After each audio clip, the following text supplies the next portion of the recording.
শুভ দুপুর বন্ধুরা। জন্মাষ্টমী উপলক্ষে তোমাদেরকে অনেক শুভেচ্ছা। তোমরা সবাই সুস্থ থাকো, সবল থাকো, ভালো থাকো। আজকে জন্মাষ্টমীতে আমাদের বাড়িতে গোপালের জন্মোৎসব পালন করা হচ্ছে। প্রত্যেক বছরের ন্যায় এবছরও আমরা সবাই পুজোতে যোগদান করলাম। মিষ্টু সবাইকে সাজগোজ করিয়ে দিচ্ছে। দুটো গোপাল আমাদের বাড়ির গোপাল তোমরা তো জানোই আছে, বাড়ির গোপালও রয়েছে। তাই দুই গোপালকে এক জায়গায় রেখে মিষ্টু সাজগোজ করিয়ে সব কিছু গুছিয়ে রাখছে। শুধু আমাদের বাড়িতে কেন, আমাদের পৃথিবীর অনেক বাড়িতেই আজকের দিন গোপালের জন্মোৎসব পালন করা হচ্ছে।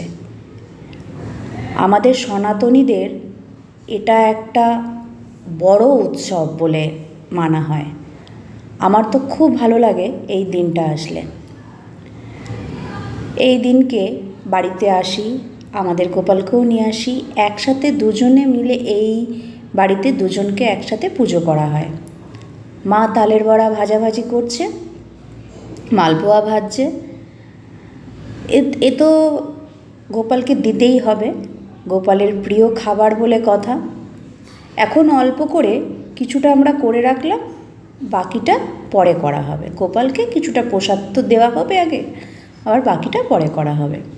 এখানে মেয়েকে দেখো পুজো মাঝখানে একটু ওরা ভিডিও শ্যুট করলো, সেটাও আমি তোমাদের কাছে তুলে ধরলাম। আর গোপালকে এখানে যা যা ভোগ দেওয়া হয়েছে সেটাও আমি তোমাদের সামনে একটু দেখিয়ে দিলাম।